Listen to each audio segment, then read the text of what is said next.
afternoon. It gives me so much pleasure to introduce Rami Sherman. He's talking to us from Israel, which obviously is another wonderful advantage of Zoom. He is the son of Holocaust survivors who settled in Israel in 1945. Rami enlisted in the Israeli army and he worked his way up into an elite unit. In 1976, when an Air France airliner was hijacked and rerouted to Entebbe, Rami was given the role of operations officer under the command of Yoni Netanyahu. The heroic and courageous raid on Entebbe is legendary, and Rami is going to give us a first-hand account of the operation and his part in it. So Rami Sherman, thank you so much for being with us today, and I'm handing over to you. So shalom to everyone from here, from Israel, Eretz Israel, from kibbutz Ma'agan Michael, where I live with all my family, my wife, 2 daughters, and 8 grandchildren. We are here like you, but in a bit different situation. It's like in heaven here in the kibbutz.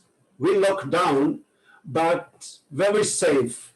The kibbutz organize himself very well, give a good service to every old man or woman. They look after the child if they have to do something because the school is closed.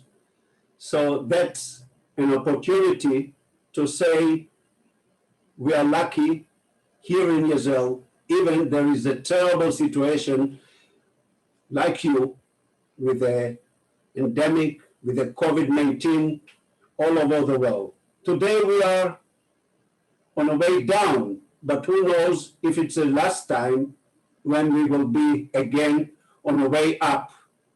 We opened schools, and as I understood, now England, it's locked down very dramatically. Everywhere should be at home.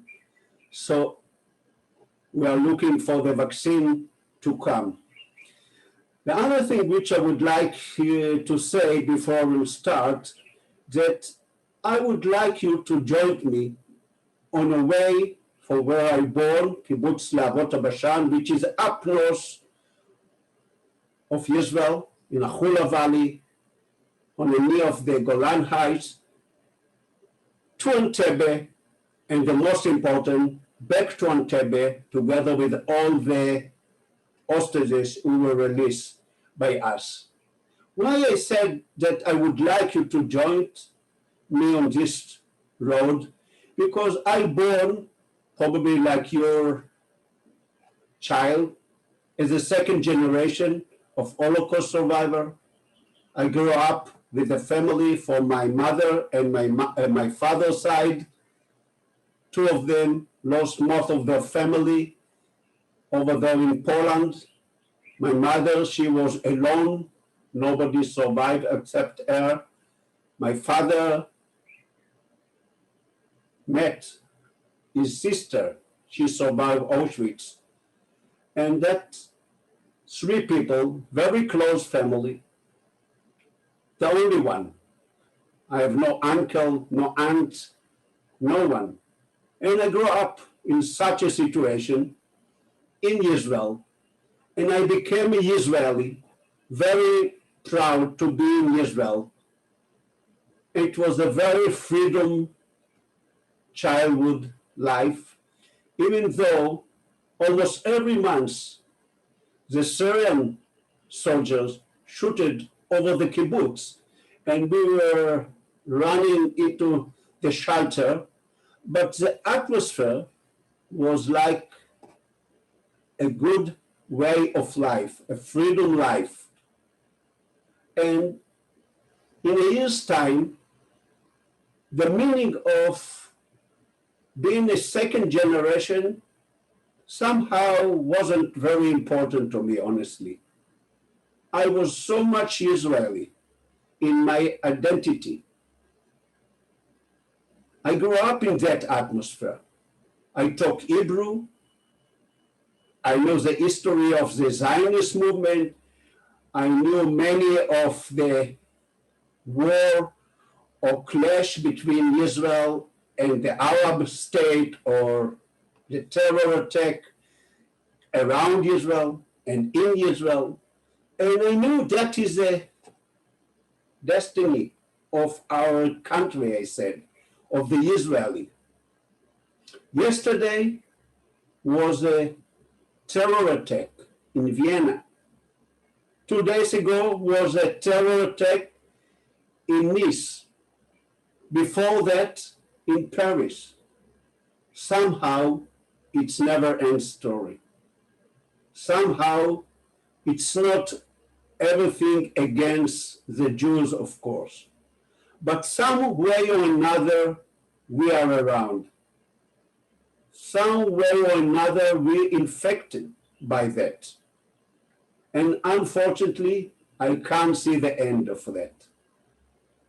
And I grew up, and as I reached the age of 72, the age of 18, like all my age friends, I joined the army.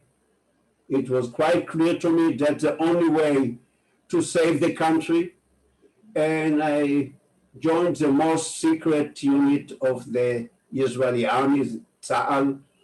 Today we can say the name loudly, Sayeret Matkal. At 72, nobody was allowed to say the word. And then I become an officer.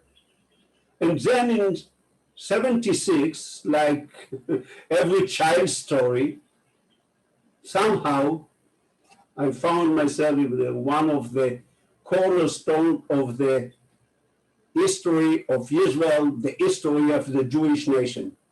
I found myself in the situation where I should be involved in many different aspects of the hijacks of 248 innocent passengers. They woke Sunday morning, 27th of June, 1976, to Air France flight, which prepared to take them from Tel Aviv airport, now it's called Ben Gurion, to Paris. 3 hours flight. Just before they left Israel, the captain announced that there is a stopover in Athens. Most of them, they were very surprised. They thought it a direct flight, Tel Aviv, Paris. But then they found themselves after 2 hours in Athens. 50 passengers went out and 50 walked in. Between the 50 who walked into the plane was 4 people, 3 men and 1 woman. They walk in with a very heavy bag. An old lady started to shout, "They are terrorists, they are terrorists." But nobody really cared about what the old lady said. And they took their chair, and at 12:30, they took off from Eter for the next leg. After 15 minutes, the 4 stood up, took their gun. 2 of them ran to the cockpit and told Captain Michel Bacos, the captain of the Air France flight, "We are, from now on, control the plane. You're not allowed to talk to anyone outside. You're not allowed to take the plane but where we tell you to go." And to show him how serious they are, they hit him on his head, and the blood started to leak out. And the 2 other, man and a woman, a German terrorist, member of Baader-Meinhof terrorist group, which was very strong in Germany during the 70s. They wanted to create a new atmosphere in Germany, to create a better life for the Germans. But by killing people, by changing the world. And two of them, they joined the PLO revolution, the Palestinian revolution, and they were the leaders of the operation. And they told the passengers, the 248 passengers, most of them non-Jews, most of them they were non-Jewish passengers from different parts of the world. It wasn't at the beginning a terror attack against the Jews. It was a terror attack against the world. We have to remember that. Not too many people remember this fact. Immediately they collected all the passports. They told the passengers they're not allowed to go to the toilet freely. They're not allowed to change their seat. They weren't allowed to talk to each other. Just be quiet, and to show them how serious they are, they started to eat the Jews. They knew who is the Jews by reading the passport. From the beginning, especially the German lady started to eat the Jews. The Israeli Jews, the Jews from France, Belgium, England, Brazil, some from America. After 2 hours, they landed in Benghazi, Libya, and Muammar Gaddafi, the president of Libya, they started to negotiate with the terrorists, but as they told Gaddafi they are going to blow up the plane in case he will not allowed, not to give him a chance to refuel the plane, immediately the plane refueled, and at 9 o'clock, the plane took off from Benghazi. Nobody knew the direction. We thought in Israel, might be there on a face toward Tel Aviv airport. Again, as it happened in 72 when Sabena Airlines plane landed in the airport. But after half an hour or so, we understood that they are facing down south toward Africa. Nobody knew that they are facing toward Entebbe, Uganda. No one knew that. So we thought from now on, it's not anywhere a question of us as an army, as a force to save life. And we went down to Sinai Desert to do other activity. While they were on the air, the terrorists announced through the speakers what is their demands. And look what they asked from the two governments, the Israeli government and the French government. But they were announced what is their demand to the passengers. And they said, we asked the two governments to release 53 terrorists, some of them with very heavy blood on their hand. We asked $5 million ransom paid by the two governments in case there is other plan to create in the future, other terror attack. But they told the passengers, if the two governments not accept what we ask, at Thursday noon, we will start to kill you. Every hour, 2 passengers will be killed. And first, we will start with the children. Now, I would like to stop on that point and ask myself, why do the terrorists announce this to the passengers? The passengers couldn't do anything. They were terrified. They sit in a plane. They plan to be in Paris or other place. And after some hours, someone, terrorists, told them, might be we'll kill you. one of the most important reasons by terror attack is create fear. Because if we are afraid from something, we react differently to the situation. We're afraid to go outside the street. We're afraid to put the kippah on our head. We're afraid to walk on the dark. We're afraid to be in a synagogue, in a church, in a mall. To create fear is one of the most important reasons for the terrorist. The next day, Monday, 3 o'clock a.m., the plane landed in Uganda, Entebbe, the international airport of Uganda. And after another 8 hours in the plane, in a very hot day, very humid, a lot of mosquitoes, they took out to the old terminal, a big hall, very dirty hall, no electricity, no water, no fan, no toilet, no shower, nothing. Empty room, no chairs. As the last one walked in, the door closed. And they wait. Nobody told them what next. Nobody told them what they want from them.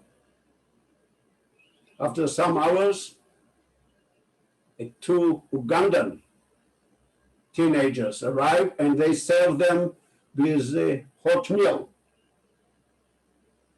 The next day, surprise, you could understand what I'm going to share now. In noon, the 4 original terrorists walk into the room, put all the passport on the table, and immediately, without saying any word, they start to read the name from the passport. First, they took out the Israeli one and told each one of the Israeli Jew to walk the other room. And as they finish with the Israeli, they start to dig out from the list of the name the Jewish one. It took 2 hours when the selection finished. And for you, first of all for you, you know the word selection. I don't have to explain anything about this word. In one room was 140 non-Jews passengers, and in the other room was 104 Jews from Israel and Jews from the diaspora. 2 hours it took when the selection finished. Some of the passengers, they were Holocaust survivors. At 76, was many still alive. They started to shout. They're afraid that's going to be shoot. German with gun. Again, do selection. And the ladies hit the Jews. And the next day, 2 Air France planes arrived to Entebbe. And Wednesday afternoon and Wednesday night, they took back to Paris 140 non-Jews passengers. Remember, all of them, they were on a plane in Tel Aviv. Nobody looked on their passport if they are Israeli, Jews from the diaspora, non-Jews. They were like citizens of the world. Everyone hold a different passport. The place where we live, where his children live. And after 3 days, in Entebbe was 104 Jews. And the rest they were back to Paris. Together with the Jews was 12 aircrew. Captain Michel Bacos, the captain of the plane, decided to stay with the passengers, with the Jews who were left. When this news spread over the world and to Israel, the Jews were shocked. It's only 30 years after the end of the Holocaust period, of the big war, and again, Jews are not secure. Most of the Jews I met around the world, what they share with me, we're afraid that if Israel couldn't do anything to save life of the Jews over there in Entebbe, 4,000 kilometers from Israel, what will be next? What will happen to us? Many Jews, privately of course, shared that with me. I was an Israeli. I wasn't really connected to the Jewish world while I was growing up in Israel. But as I left Israel 4 years ago to share the story around the world, I understood, and the Jews, you are put a light on other aspect of the operation. I didn't know that very much. I was very much occupied on the Israeli story, a military story, about the heroism story. But the most important story from the Jewish world is the meaning of the connection between Israel and the Jews. On Wednesday night, the Israeli government set to discuss the situation. The next day is the ultimatum, and the next day might be Jews will be killed. What to do? There is no military plan. The chief of staff of Israel against any military action.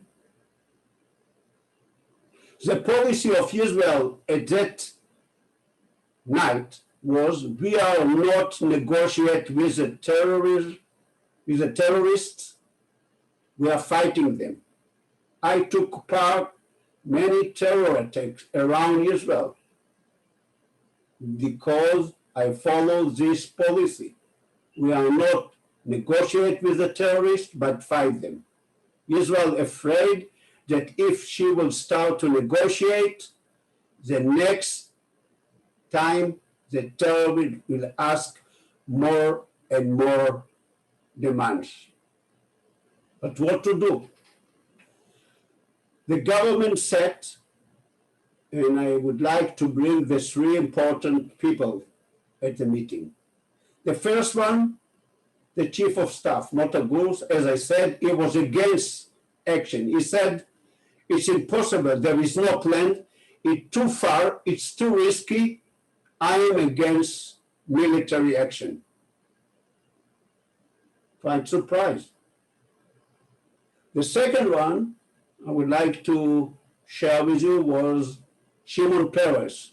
He was at that time a defense minister. And he brought other aspects to the table. He said, this situation, it's not only a question of how to release hostages. It's a question of the relation between the Jews and the state of Israel. And more important, he said, it's a question of creating the understanding to the world, to the terrorists, that it would be never again Jews will be executed without the defense of the state of Israel. And he ended his word by saying, one of the important reasons why Israel as a state exists is to give the possibility for every Jews to see Israel as a homeland, to see Israel as a place of everyone, doesn't matter where they live. To see Israel, he said, a place where we are looking after every Jew around the world. The last was Yitzhak Rabin. Tomorrow, 4th November, was a horrible evening in Israel when he was murdered. At 76, he was a prime minister in the first term. And he said, I grew up in Israel. I took part of the independent war. I took part in Six-Day War as the chief of staff. And now I'm a prime minister, he said. And I look at the situation. I hear what the chief of staff said. There is no possibility for military action. And if that is the situation, he said, I would like to vote for open negotiation with the terrorists.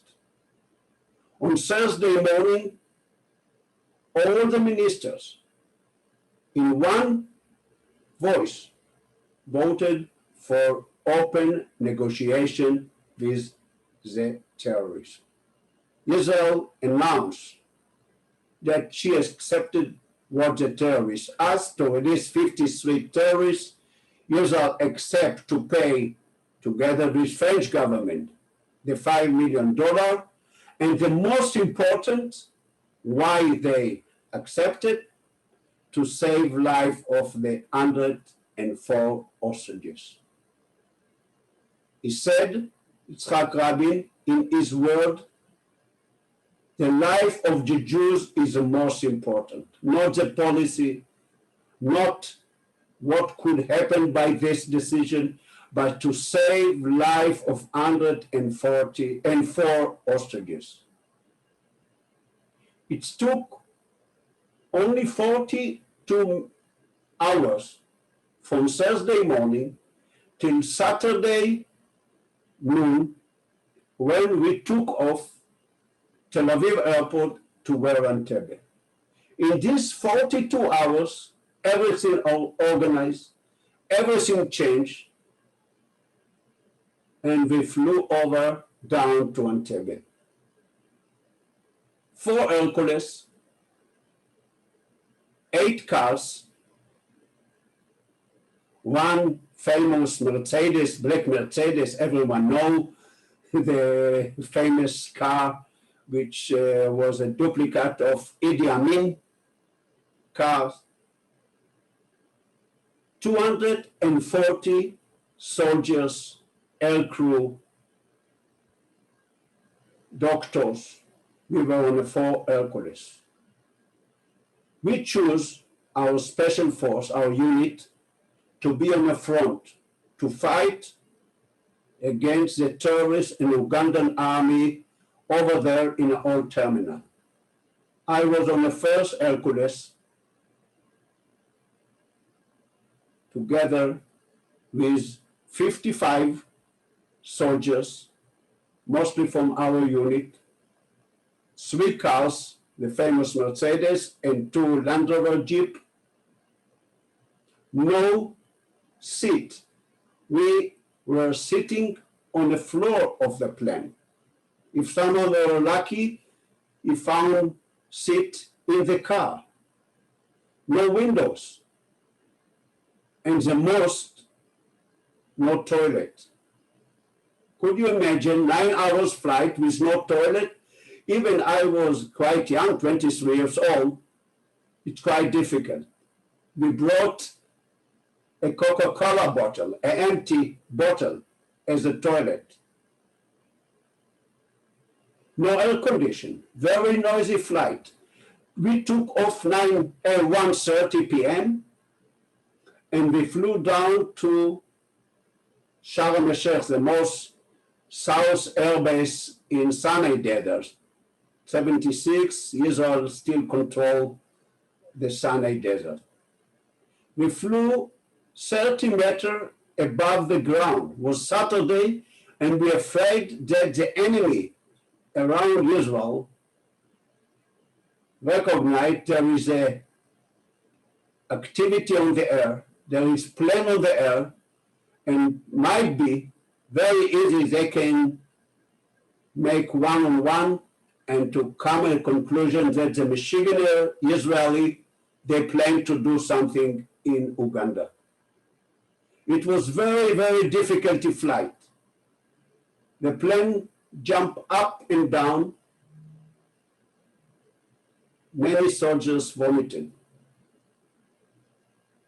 We arrived to Sharm el-Sheikh. The first thing what we did was to walk out just to refresh, to empty ourselves, to drink something, to eat something, just to be in the fresh air, to see that we are still alive. Wasn't easy. The tension, the night without sleep, and the flight condition, all together makes this an hour and a half flight very, very difficult. Then Yoni Netanyahu, who was the commander of the unit, told us to come together because he wanted to say some word. And what he said is very clear, like was yesterday. We are the best soldiers to do what the government of Israel wants us to do. And we will achieve to save life of the hostages, and we will bring them back home. And he ended his word by saying a very Jewish word, which was very much unclear to me. It's a mutual responsibility of every Jew to help each other. What does that word mean?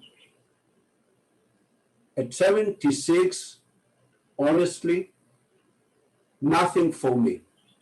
I grew up in a very left side of the political spectrum of Israel at that time, a Shomer HaTzair, very communist ideology. We took out many aspects of Judaism. The moment the word Jewish or Judaism came to my mouth, it's mean a religious. I wasn't allowed to celebrate Bar Mitzvah. Could you imagine that? At Yom Kippur, the most holy day of the Jews, as a second generation, when all my family murdered by one purpose, being Jew. At Yom Kippur, we ate pork just to educate ourselves that we are free person. We are not like a religious people. We are not praying. We went to work. And many other aspects. And now, in Sharm el-Sheikh, on the way down to Entebbe, hopefully to bring back Jews from the prison back home, Yoni Netanyahu, Zichrono Livracha, what he said, it's a mutual responsibility of every Jew to help each other. But I'm Israeli. I'm not a Jew. Why I do that? Of course, and now I say this word because I understood something. But at 76, the 3rd of July, 3:00 p.m., it wasn't clear at all. I knew, and that's what I told myself, I do that because that is my job, to fight against terrorism. nothing connect to Judaism. I couldn't understand. How could I educate myself? How could my parents accept it? But I was on the front, as I said. Then we walk back to the plane refueled, and we went to the next leg, from Sharm el-Sheikh down the Red Sea to Entebbe. At that time, Saturday afternoon, the Israeli government said to discuss it issue, and it didn't give yet the red light to accept, to give us the right to land in Entebbe. And the next 3 hours, we flew only 30 meters, but now most difficult flight above the sea. Much, much more dangerous than the first leg. 6:30 p.m. was dark already. We got the green light. The Israeli government accept the plan and vote in one voice to take the risk and to give us the right to land in Entebbe. The 4 Hercules turned their face down south, and on the right side was a very high mountain.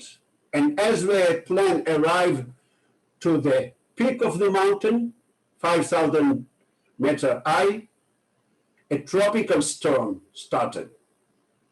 And the next 3 hours was much, much more difficult than the 2 legs before.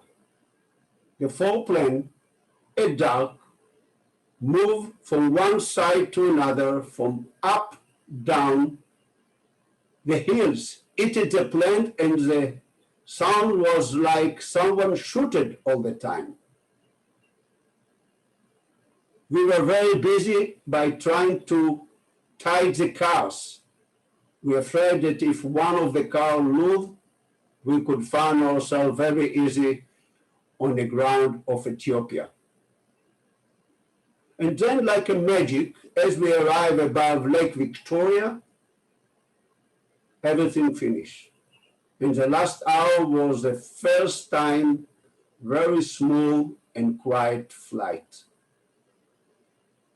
20 minutes before we prepare to land, the red light started to blink in the plane, which was a sign for us to prepare ourselves.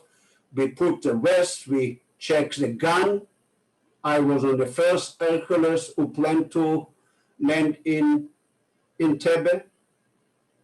Yoni Netanyahu walked to each one of the soldiers, shake his hand, and said some words. And then at 11:1, only 1 minute's delay of what the Air Force planned, the first Hercules where I was landed in the airport. The airport was full of light. The Ugandan at the control tower, they were surprised. They didn't know how come there is a plane who landed without asking a permission. As we arrived to the end of the runway, the plane stopped, the back door opened, and only 33 soldiers went out to the dark in Africa. At the front was the black Mercedes, behind was 2 Land Rover Jeep as a guard. It's a convoy of 3 cars like Idi Amin convoy cars. What I remember, I was on the Jeep behind the Mercedes. I remember the quietness. It was so quiet and so enjoyable moment after so many hours on a box. It was a beautiful sky, a lot of stars. and a small wind, very small, very quiet. No sirena, no soldiers, no cars ran toward us. We just drove toward the old terminal to unknown situation. Who is waiting to us over there? At the moment, no one. As we arrived close to the terminal, we saw two Ugandan soldiers who stood on the road and they signed by hand to stop. Yoni Netanyahu decided to shoot them.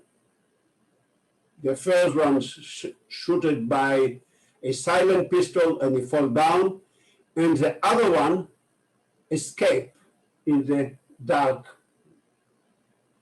One soldier automatically took his gun and opened fire.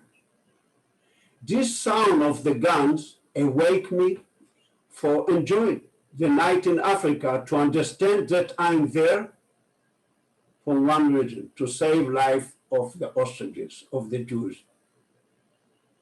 But probably the surprise, which is a key point for succeed, we lost.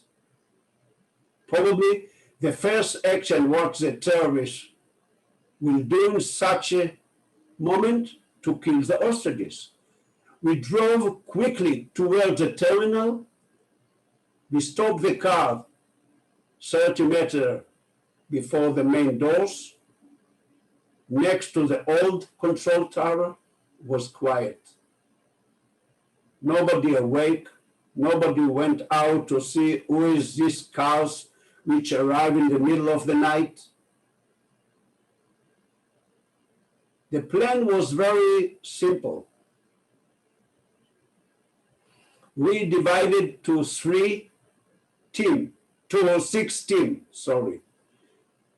Each team has a duty, and we should run to our place where we plan to walk, either the main doors or the second floor. My team was duty to stay outside the terminal in case force will come from outside, in case someone will open fire from somewhere.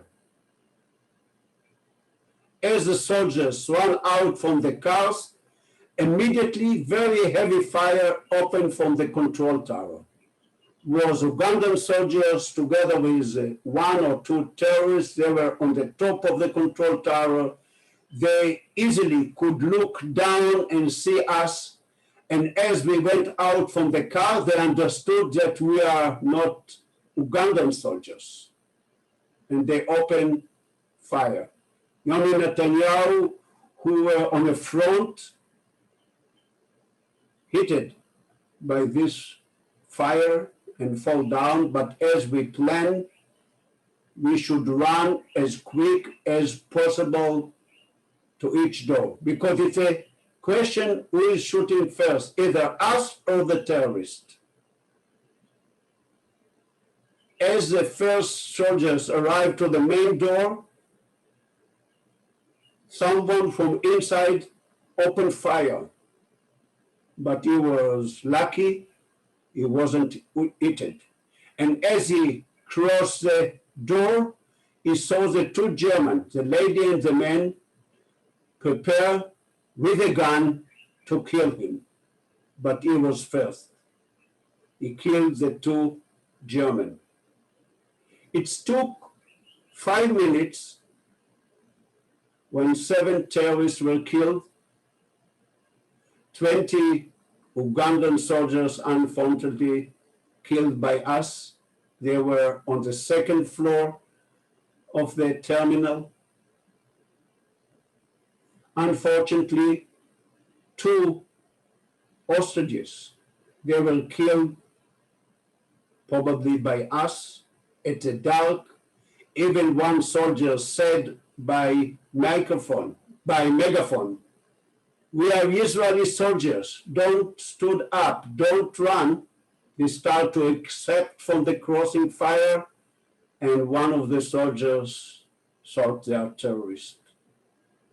One hostage, he was killed by terrorists, and Yoni Netanyahu, he was outside the terminal treated by the doctor.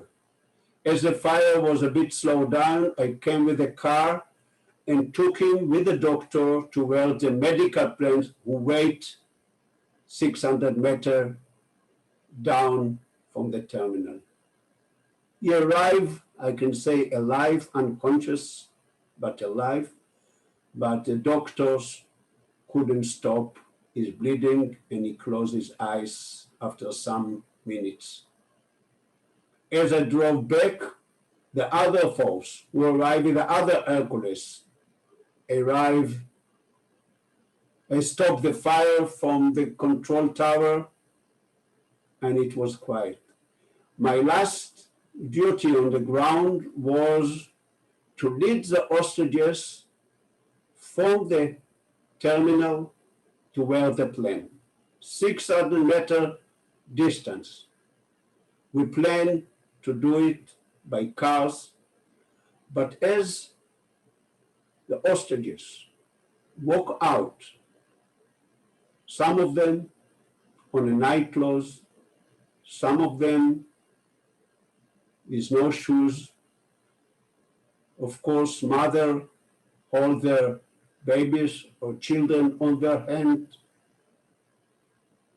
Immediately, the story of the Holocaust period, the story which I grew up as a second generation awake inside me. To see a row of 104 Israeli Jews, Jews from the diaspora, and the 12 aircrew walking at the night, beside them Israeli soldiers holding gun to save them. I hear a voice, which I don't know from where that awake, Rami, you saved life of Jews. The moment this word awake inside me, I was somehow mixed up. In one hand, it's a very dangerous situation. In every moment, someone could open fire. But at the same time, I was so happy to be there on the ground to give a chance to the Jews, to the hostages, to take them back home, hopefully safely. I was so happy to have a chance to save life, which reminded me my family, which they couldn't get someone to save their life. It took 52 minutes only from the moment the first Hercules landed I have no faith in him. till the Hercules with the hostages took from Entebbe to where Nairobi, Kenya. It took another 15 minutes when we took off on the last Hercules to where Nairobi. As we landed in Nairobi, we understood that Yoni killed and we refueled. And after another 7 hours, the plane with the hostages landed in Tel Aviv airport. And for me, it took 40 years to close my mouth, not to share the story, but somehow, without any plan, now I share with you the last 4 hours. I share this story, not hours, sorry, years. The last 4 years, I share the story with many Jewish community, Christian community, schools, whatever. And I finish my story, my personal story, together with the story of the state of Israel, together with the story of the Jewish nation, together with you, with one word, which I wrote on a book we gave to the President of Israel.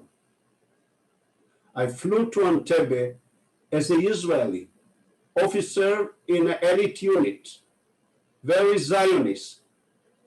And I flew back from Entebbe as a Jew, but it took me 40 years to understand it. Thank you. Rami, that was honestly so moving. And as I said, I've actually heard you tell that story before. I heard you speak when you were in the UK a few years ago. And I could see by looking at our audience that they were absolutely rapt. So we have had a few questions, and I'm going to hand over. Ros, do you want to ask the questions I've sent to you, and then I'll keep filtering the questions that are coming through? Yes? Okay, so Rami, the first question is, how could the terrorists board with weapons? Was there no security check? It's a good question. Thank you for asking that. At 76, and actually at 70, it was only the beginning of understanding that the airport, it's a very dangerous place. Very easily, terrorists could put weapon into the plane or bomb. And it was only the beginning of understanding that they have to develop a security plan for the passengers. Even today, there is some airport which is different in secure than the other. Etten, it's one of the less secure airport, even today. Of course, we develop much better. The world, not only the Israeli, but the world understood how dangerous could be to put a bomb in a plane or to give a chance to go in with a gun. And it was quite easy at the 76. Thank you. Okay, the next question is, had the terrorists organized with Entebbe Airport that they would land a plane there with hostages? All this terror attack planned for many months. The terrorists sent terrorists to Entebbe, to Uganda, and they were there waiting for the plane. One of the important help what they got came from the president of Uganda in those days, Idi Amin. He was probably, I think he was, but there is some people there was as sure as I am. He was on the plane. He understood that is going to happen. From 8 o'clock, Monday, 8 o'clock in the morning, he was in the airport, talk with the terrorist, talk with his commanders of his army. Every act which happened till Saturday, he was involved in that. So somehow, together with other terrorists, with Idi Amin, it was quite a good plan. I have to be honest. What the terrorists planned was a very, very good plan to take hostages 4,000 kilometers away from Israel, and from that place to negotiate with Israel, to take Israel, what they hope, to take Israel down on their knee. Probably the situation in the Jewish world would be different if they were succeed.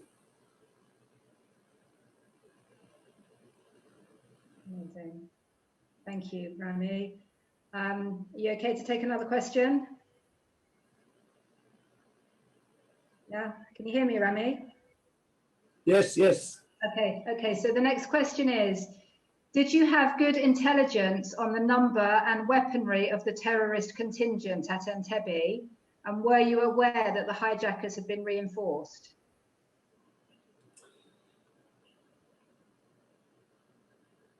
We took off from Tel Aviv airport on Saturday with some good information what's going on over there in Entebbe. But even then, many things we didn't know. On Thursday afternoon, Israel Mossad, the secret agent, sent soldiers by private plane. He flew from Nairobi, Kenya, toward Entebbe. As he arrived above the airport, he told the Ugandan that he has some problem and he must land. And after some negotiation, he was landed in Entebbe. By the time he was negotiating with the Ugandan, he did a circle and took a lot of pictures from the airport. That is a very Israeli, way to do things. The other source was Israel sent an investigator to Paris and asked many of the hostages who were released many questions. We didn't know exactly how many Ugandan soldiers involved in the situation, how many of them there were in the airport. We didn't know exactly how many terrorists took part of the operation. And all of this information could change the number of soldiers we plan to take down to Entebbe. We didn't know exactly what kind of weapon they got, what is their daily routine life over there. So many things they flew without knowing. But somehow I can say I'm not a religious. So some people can say it was a good luck that at the end, it ended by no doubt succeed. Of course, 4 hostages they were killed, unfortunately, and for the family, it's a terrible moment from that on. Of course, one officer, they were killed at the operation, Yoni Netanyahu, Mechonam Lebracha, all of them. But at the end, it was very succeed. Most of the hostages, they were back home. So how did that happen? Some of them said it's a good luck, and the others, I hear many of them, they said it is because God helped us. It happened by the end of God. So either these people or these people believe that it's something out of logic, how that could end by that. But we have to be honest, it's happened without enough time to plan, short of information. Most of the hostages, they were back home. I've got a few questions, Rami, that are ladies and gentlemen, I'm going to amalgamate some of your questions because a lot of you are asking the same questions and we are going to be a little bit short on time. We've got about 10 minutes left. So there's been lots of films about radar and Entebbe. Have you been involved in any of them? And have the Israeli army been involved to give behind the scenes information, or is it just purely the way the scripts are written? That's sort of amalgamating a couple of questions together. Okay, I will say something about the film. Sometime by joke, I said that the second operation start at the first one ended. As the first one ended and everyone knew the result, so everyone wanted to be the one who did the magic. And people start to fight. And after months, many Jews, what they call directors, and so they were involved to create film. The first one was a Israeli film because the government wanted to give a chance to use the success of the operation for support the election, which should be the next year, 77, probably you remember. It was a very patriotic movie. It wasn't really in what it happened, but everyone was so happy to see what happened and like took part on the operation. The last one, which came out at 2017, I think, was very political movie. The situation around the world changed. Now it's a time to criticize Israel on every aspect. And the movie, 7 Days in Entebbe, tried to show that, believe me or not, I showed that movie, that I am the one who are the terrorist, and the terrorists, it's only honest people. They always come to the old people with a glass of water, help the old people to go out from the plane in Entebbe, always talk to them about their future and how the Israeli not give a chance for a good life. And then in the middle of the night, Israeli terrorists meet, land in Entebbe, and kill the most innocent people. So I know the world changed, and now it's a time when we should excuse of being survived. I'm on your side, my friend. I know I grew up in an atmosphere of the Holocaust. I know sometimes for survive, we need, unfortunately, to hold gun. My father always told me, my father, Alav Shalom, I'm so happy that I can sleep well with gun under my pillow. Rami, don't forget to have a gun under your pillow. In this crazy world, crazy Middle East, no word to explain what the message which I got from my father.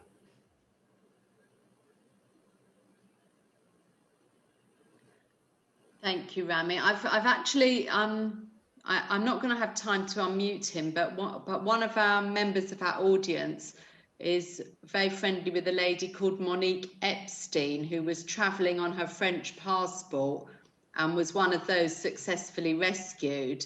So maybe I'll put Steve in contact with you afterwards. We're sort of running out of time for all the questions. I've lots and lots of comments thanking you for this wonderful presentation. I have a couple more questions, ladies and gentlemen. I probably won't be able to take any more after this. Somebody wants to know actually what made the government change their mind and agree to the rescue operation. I think two reasons. On Thursday morning, it wasn't any military plan. On Thursday morning, they knew that in a less than 10 hours, might be the hostages will start to kill by the terrorists. No time.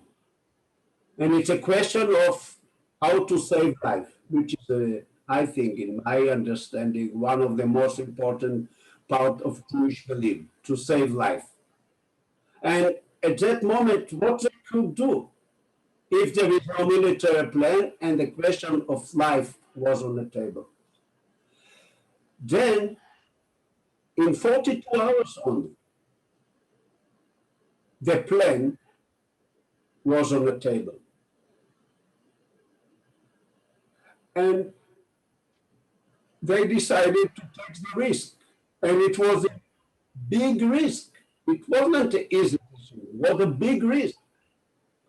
It could end by catastrophe very easily. Very easily. But they decided to take the risk. Yitzhak Rabin, the Prime Minister, as the minister voted for green light for us, he signed a letter and gave it to his secretary. And the letter said, if it would be more than 20 casualties, I am resigned. Which is very easily could end by that result or even more. But somehow, I think, and as I understood the situation, the question of giving the Jewish world support and understanding that the existence of Israel is part of our togetherness. Doesn't matter where we live. Many Jews shared with me while I was around,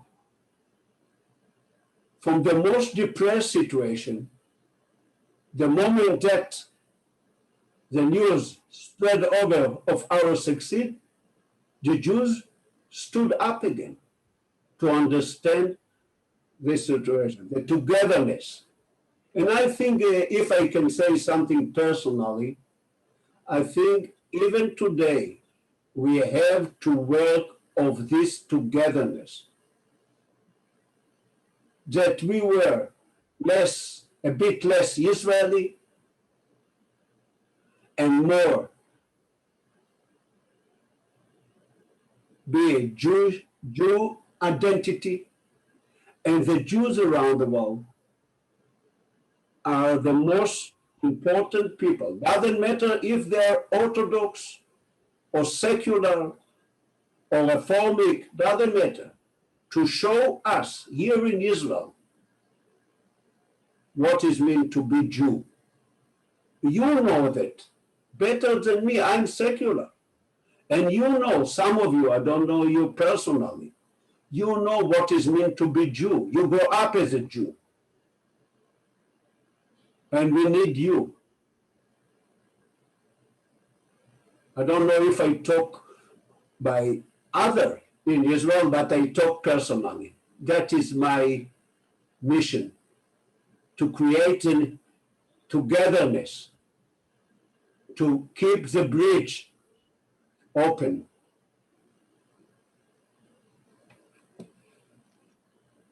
Rami, I think, honestly, what you say has touched everybody. And I'm just going to read out one last comment, which is not a question, but I think pretty well sums up. We've had over 100 people in the audience today. In fact, more, because we've had 100 participants, but quite a few of you, I can see there's 2 of you on the screen. So the final comment is from one of our members who said, from the bottom of her heart, thank you so much. Oh, I've just lost it now. Hang on one second.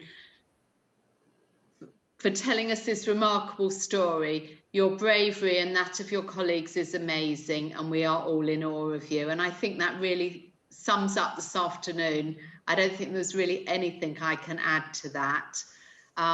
Ros, thank you so much for being in contact with Rami. and arranging for him to speak. And Rami, I think we probably all could have sat here and listened to you for a lot longer, but thank you for joining us from Tel Aviv this afternoon. Thank you for sharing your remarkable story, for such incredible bravery. And we really, really appreciate the time you've given us. Ros, anything you want to add before we finish? I think you've absolutely summed it up, Susan. I think everyone's absolutely loved the afternoon. Everyone's just been hanging on every word. So Rami, really, thank you so, so much for coming today. Lovely. Thank you everyone for joining us as well today. Thank you. It's lovely to see everyone. Keep an eye. We've got lots and lots of interesting things coming up in the next few weeks.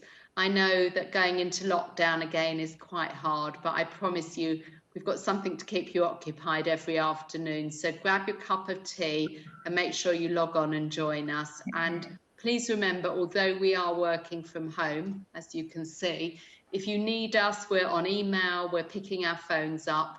Don't hesitate to be in contact if there's anything you need from any of us. So keep safe, everyone, and we'll see you on our next Zoom. Rami, thank you again so much, and hopefully we'll get to hear you speak again soon. Yes, thank you so much to all of you. It is honor and really emotion for me to be together, to be with you, especially as you feel from my voice. It wasn't just story, it's a personal, it's touched my heart, from my heart. And I feel that in the last an hour and a half, we are one, we are together. Thank Amazing. you. And we will meet again. Hopefully, I would like to share the story about the kibbutz where I live. Yes. The chance. And shalom, and be safe. Shalom. Be safe, everybody. Thank you. Bye. Bye.